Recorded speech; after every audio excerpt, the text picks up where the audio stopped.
we go. This is it. We are rolling episode 631. No Laugh Track podcast here in Minneapolis, Minnesota.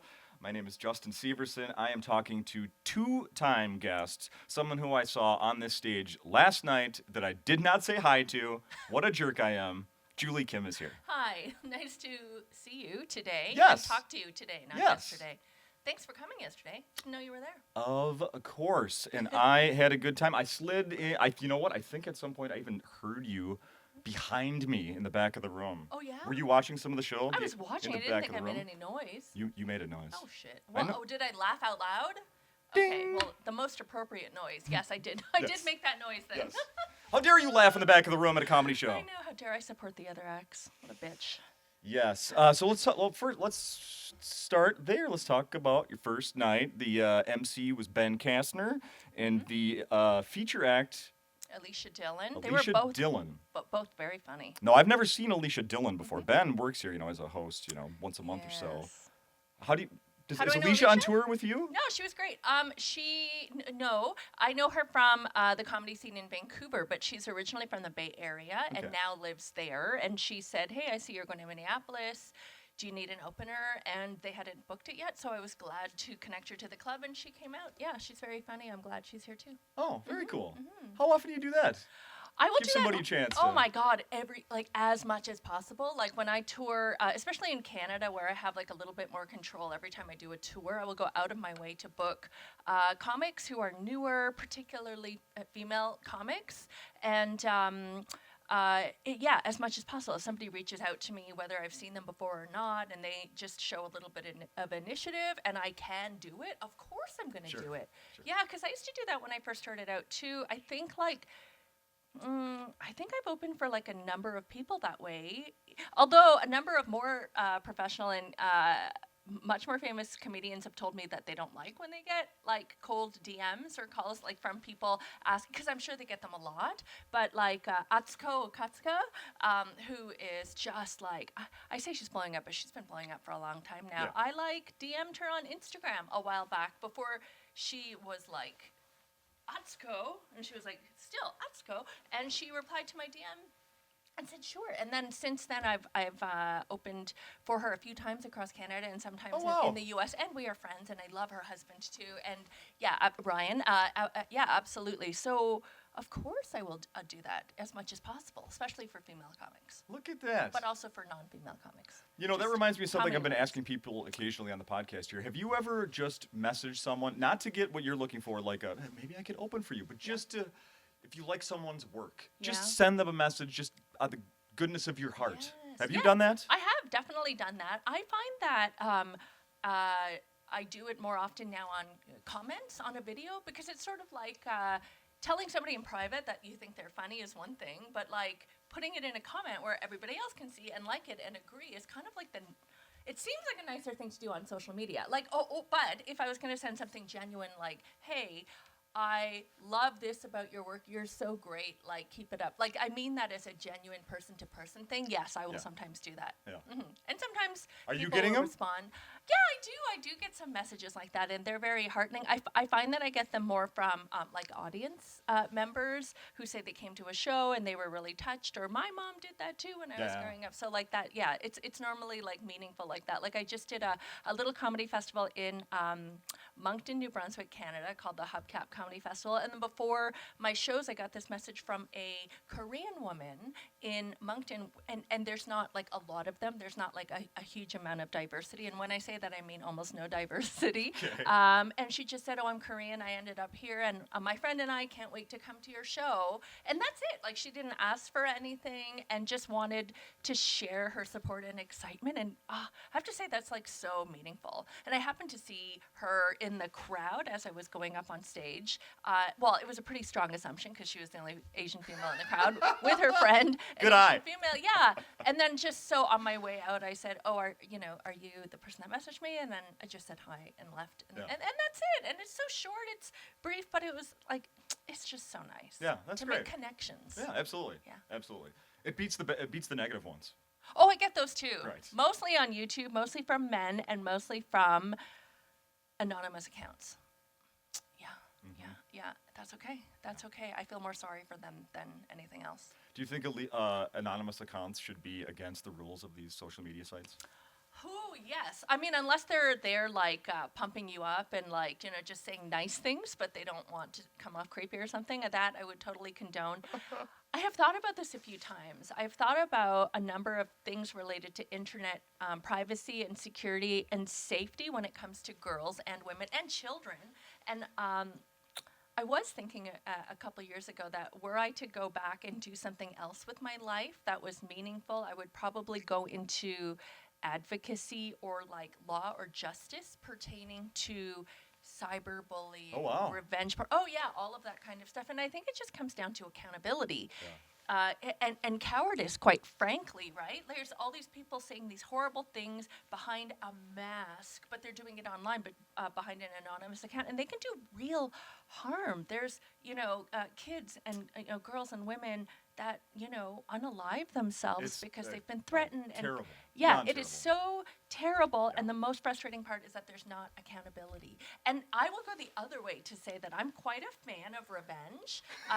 Just to get into a little bit more of a fun thing, I really am like, there's something in me. I think it's like my Korean anger that loves spite and revenge. And I have to say, it doesn't consume me in a negative way. I'm also one of the happiest people that you will meet. But like, I will go down a rabbit hole of like even border security. You know that show Border Security, and watching people lie and get caught lying. At the border, they're like, "Do you have any unauthorized goods?" And they'll be like, "No." And then there's like 7, Komodo dragons in their Right. suitcase. Oh, how Right. did that get there? And then also just like, any vigilante stuff I love. And I know that it's not all like safe, and then maybe there could be some, false positives and all that stuff. But like, God, those like locally run stings that catch pedophiles, and to catch a predator with Chris Hansen, I love that stuff so much. I love when somebody like attacks somebody like an elderly person or an Asian person, thinking they're going to get away with it, and then that person has like crazy mad kung fu skills. Oh my God, I know. those videos? Oh, I love them so much. I'll watch them on repeat like they're porn. Like I've said this to other people. This is my porn. Like just that kind of revenge and spite. And actually, I've harnessed that into my own podcast.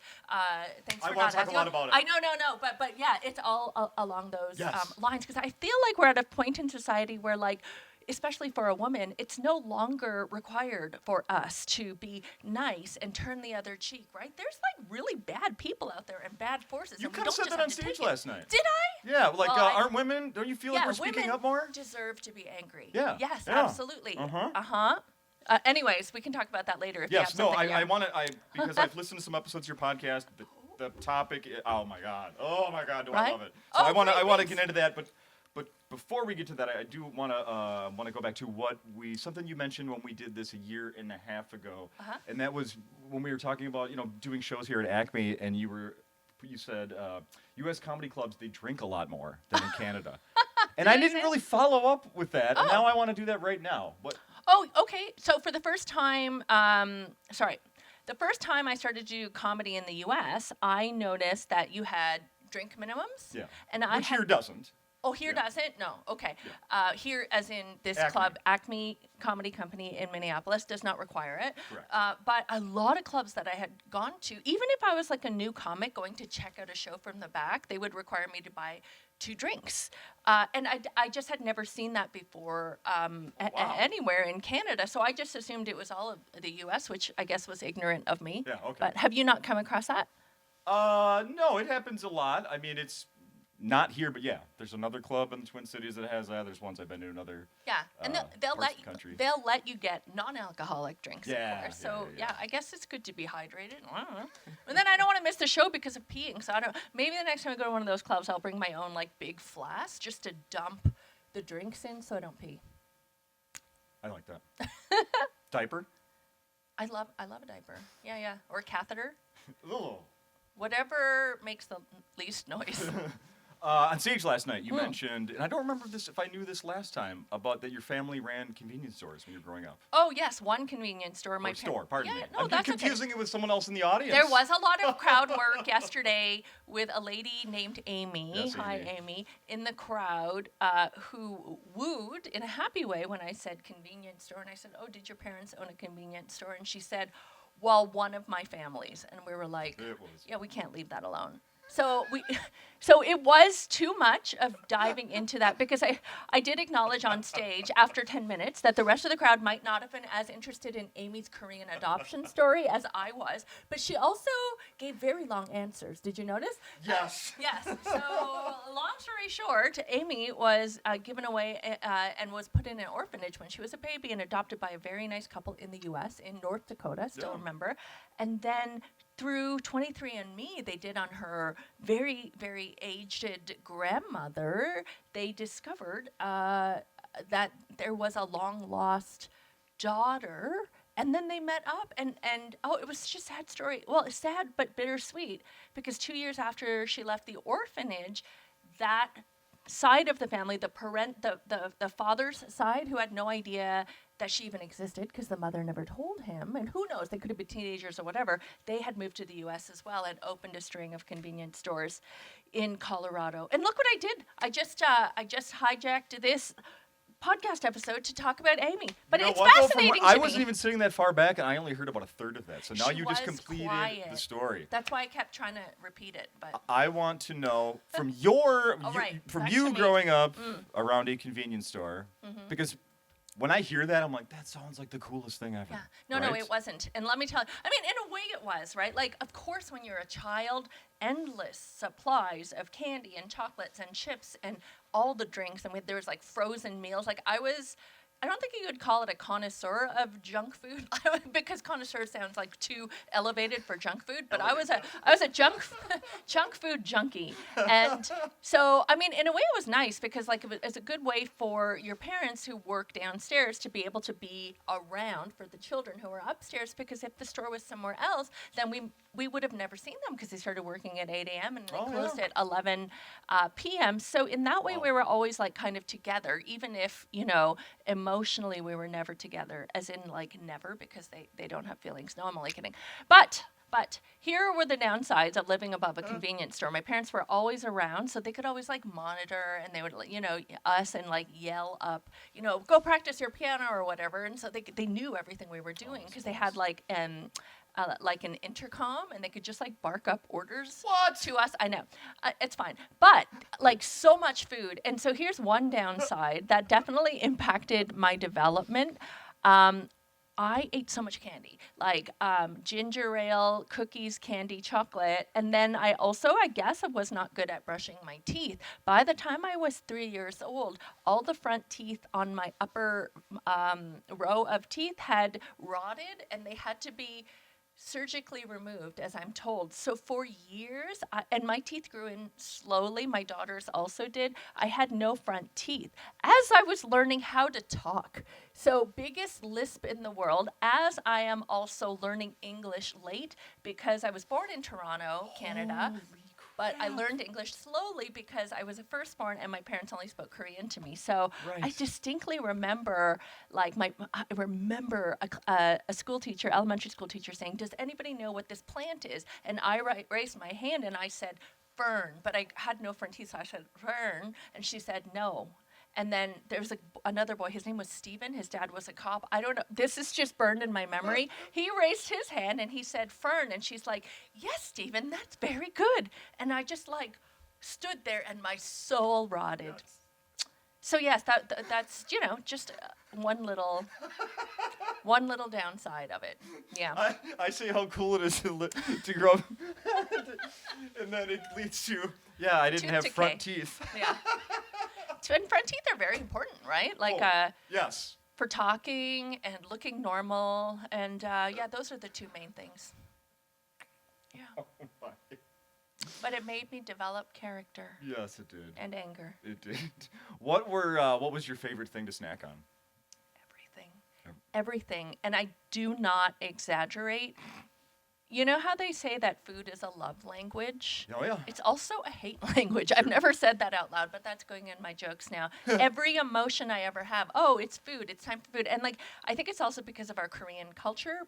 We love food, and also because my parents grew up fairly poor without access to a lot of food or nutritious food, food was never withheld. Whether it was good food, like my mom was always making the best Korean food, and she would also try to make like Western food, like she'd make pizza and spaghetti. And then we lived across the street from a McDonald's, and we'd like eat McDonald's meals as a second dinner, like 2 or 3 times a week, because it was always also very boring. We weren't allowed to go out and do much, and so we were extremely sedentary. Oh, yeah.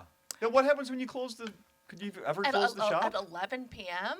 Yeah, no. Like, I do remember us as a family going out for walks sometimes at 11 p.m. in the neighborhood when it was a little bit safer. Sure.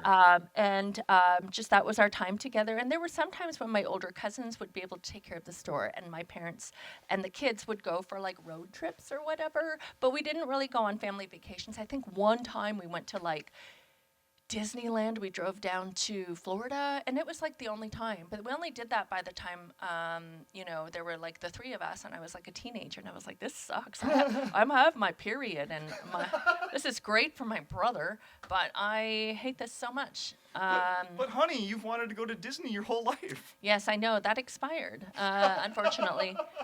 Actually, you know what? As an adult, I haven't gone to Disneyland. We are going to LA in July, and I'm thinking of going with my daughter who's 8. And so I think, we'll both enjoy our first like real Disneyland, because that was Disney World with my family because it was in Florida. Yep. But maybe I'll just go enjoy it as a child. Yeah. Yeah. There you go. Yeah.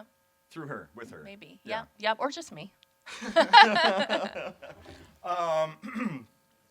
You brought it up. Let's talk about your podcast. So when you were here Yes. a year and a half ago, towards the end, you were like, wow, I'm kind of working on some things, a podcast. Did And I say that? You did.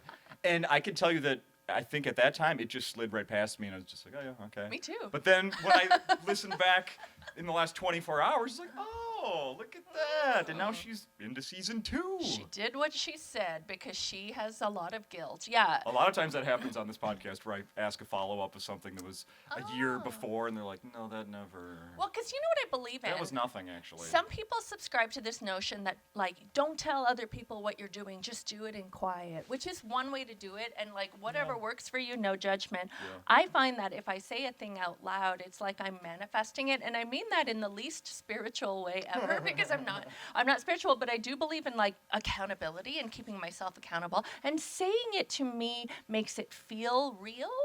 And I don't like to go back on my word. Yeah. So that's how actually I started stand-up comedy too. I started telling people when I was like newly working in a corporate job, one day I'm going to start stand-up comedy. And I would say it to a bunch of people, and all I meant was I'm going to try it one time, like at an open mic. And then one time, like a coworker said to me, hey, whatever happened with that stand-up comedy? I was like, oh yeah. And I immediately signed up for a class. Because I think maybe I'm putting it on other people. Maybe I'm putting the emotional load on other people to remind me. I guess I'm glad that you brought that up. Like I even forgot that I did that, but it must have led to something. Yeah.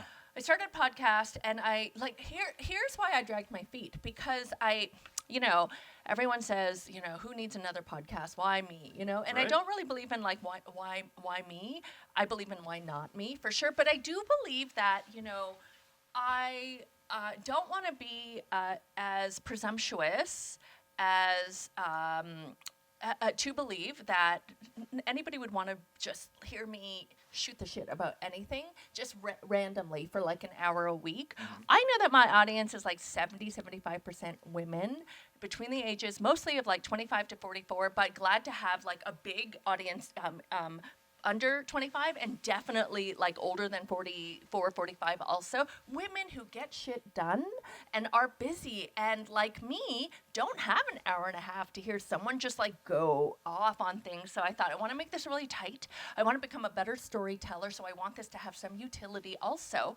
And I thought about like some sort of theme, and I thought about what makes me come alive. And what makes me come alive is when some shit happens to me, like socially, some social dynamic thing, like I love Curb Your Enthusiasm, everything kind of Larry David. I love cringy things. Yes. I can live in the cringe. Yeah. And I love to have a good bitch session that's also entertaining.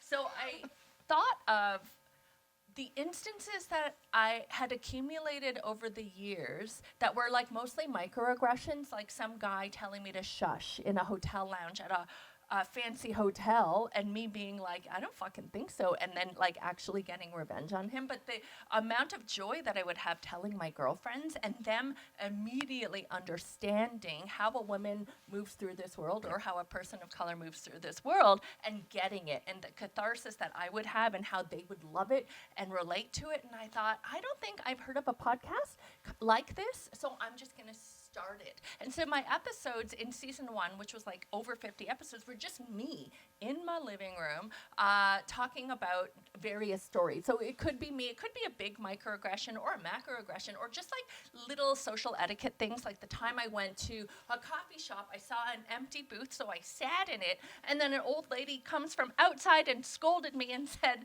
I was waiting for this booth. I was standing outside. And I was like, what the fuck kind of rule is that? That's not a rule. You know what I mean? Isn't that ridiculous? So The sitting outside and keeping an eye on it rule. sitting outside and not even, like, what are you willing this table to become free? It was so bizarre. She didn't even tell the people at the thing, hey, could you let me know? Or like, you know, she wasn't even watching closely enough to, like, duck in before me. Anyways. And, like, some of these things are truly, like, up for interpretation. Not that one, because that bitch was wrong. But, like, some of them are. And so I find these things, like, really, really interesting, too. So I thought maybe other people would. Yeah, that's it. So last night on stage, when you were doing some of the crowd work, and then I don't remember which one it was, but one of the women, maybe it was Amy, I'm not sure. She was saying about how a birthday wasn't recognized. Oh, that was the lady right here. Okay. Her husband's name was Kyle. I forgot her name. Right. She's celebrating her birthday month. Right. So then you guys were going into that whole thing, and then that led into you going into the, kind of like Mother's Day. Yeah. I just listened to that episode. I know it's from last year, but I just listened to it. What episode? You talking about Mother's Day. And Last time we talked? No. Your episode. Your podcast. Oh, my podcast episode about Mother's Day. I listened to your podcast episode from last year about Mother's That's Day. so random. And not really, but. not really, because Mother's Day is coming up, and Prepare to be disappointed, ladies. and I'm gonna fully admit to you, Julie, that I am like your husband was before you set him straight. Yes, before Scared he the was shit out of scared him. the shit out of him is about ways. Yes. Yes. I'm telling you, it's very interesting to listen to your podcast as a man, because I'm like, fuck, I am. Some of the shit I do when I'm not doing it intentionally, and it's, God, I hate that when I was first dating my wife, we've been together 10 years now, married 10 years. Nice. Second wife. Okay. Still nice. I yes. wasn't going to say, And, Imagine I took it back. And I remember us having conversations when we were first dating about how, and I think I was a good gift giver. And I don't think I've held that up. Why did you say it then? Because I think at the time it was real, and now I don't know what happened, but like I heard what happened. I heard you talking. Complacency happened. Complacency happened. Happens to Even everyone. I think it was might have been your most recent episode. You're talking to someone about how moms a lot of times around Christmas and the stockings. Do everything? I fully admit to you, we have stockings. I have 3 daughters. My wife, she'll be like, I got something for my stocking from you. And you're like, okay. I mean, I was at first, like 5, 6, 7 years ago, and now I'm like, I'm an asshole. Wait, but do you also feel the stalking? Yes, or do but you not as good as I should be. Okay. Not as good as I should be. Good luck this Yeah, year. yeah. There's So- always this year, unless she leaves you. I mean, So Mother's That's up to Day. you. So Mother's Day is coming up, and on your podcast, you talked about how your husband did not have reservations, and you talk all about yes. like flowers. What is really like? Flowers aren't bad. It's the idea, like the effort. Yes, Right. it is. And I got permission from my husband to talk about it. Not that I needed it. I would have done it anyways. But I didn't know that episode would hit so hard, but a lot of people really related to it. Like, I can't let my wife listen to that because I'll send it to her directly. What's her name? But I mean, that episode was also a kind of I don't want to say self-deprecating. I am willing to make myself the villain. I'm willing to make myself look difficult and challenging because, the episode was shitting on my husband for having got me, nothing for Mother's Day that one time, but mostly about me being willing to ruin the whole day to teach him a lesson and be like, you know this is important to me, fucking make a plan, right? Like make a reservation. And yeah, that day was miserable, but every Mother's Day since has been great. And I don't do it with like any sense of disproportionate entitlement. And I believe that. I believe when you say that. Thank And that's you. good. I'm good at gift giving too. I make every special occasion so special for my daughter and my husband. I make little things every day special.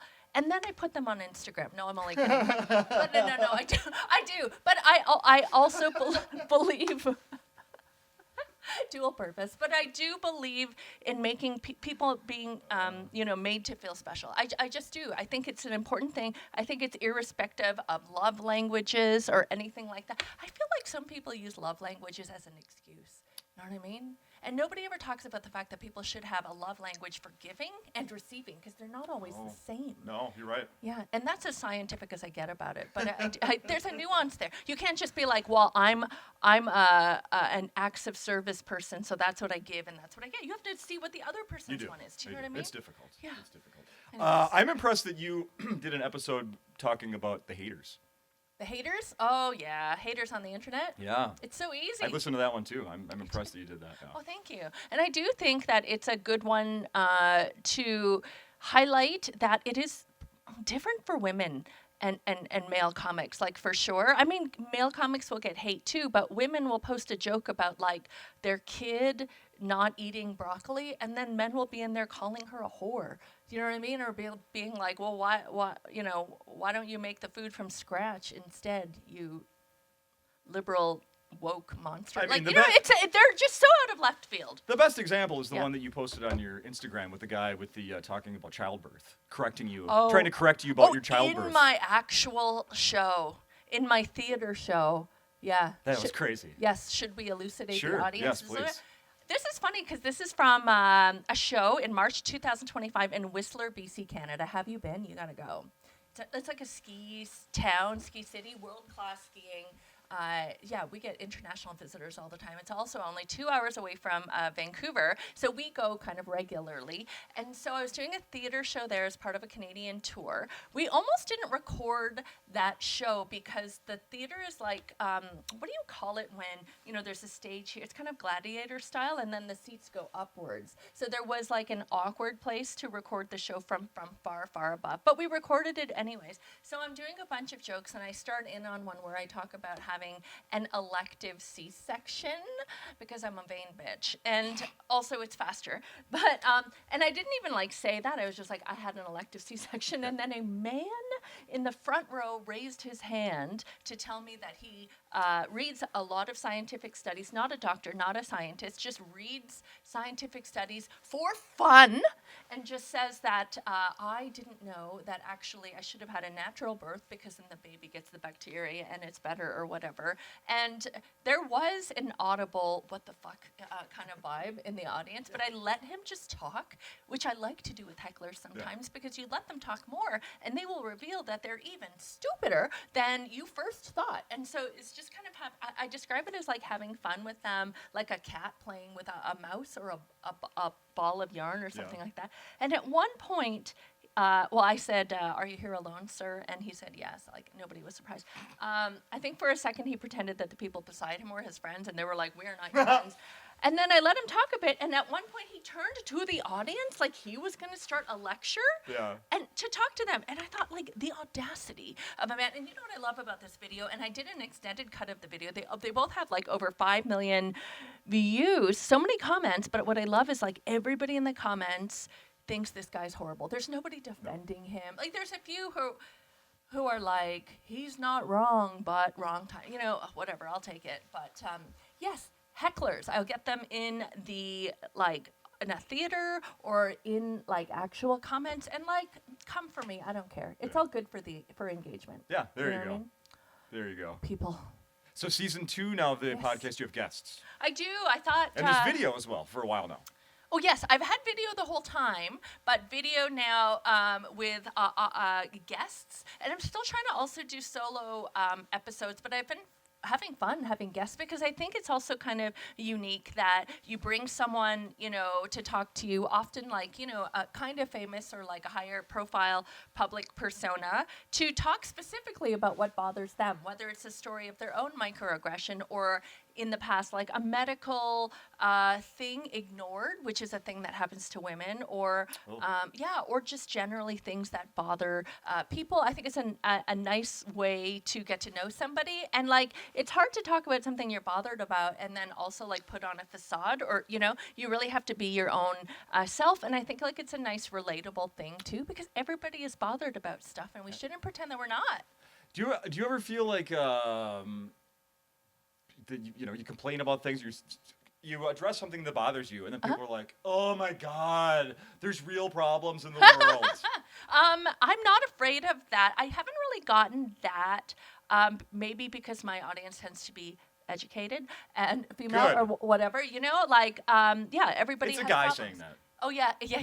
Often yes, but also like I try to do it for the entertainment value also, and I try to like it's less like victim, sobbing. It's more like, well, what is it about this interaction, or like, what did I say, or what do I wish I said, which is such a thing that so many people can relate to, because we all have like those kinds of regrets, and like they keep us up at night and stuff like that. So I try to focus on the entertainment value. Yeah. No, it's fun. It's Oh, fun. I'm glad I thank found you. it. I walk my 6-year-old to school every morning. Aw. It's the highlight of my day a lot of times. It really is. I know that sounds super. I'm sure I didn't think sappy it was and- the fake the first time you said it. Yeah. And but I will. Funny, but in these 5-6 blocks that after I drop her off and walk home, I Yeah. come home agitated, bothered by someone on the road. Oh, who just driving. in only 5 Yes! in driving, yeah. No, I'm walking and people Oh. driving like it'll be like, their windows are tinted too much. That bothers me. Oh, really? They don't stop at stoplights. That bothers That me. I hate too. You know what I hate?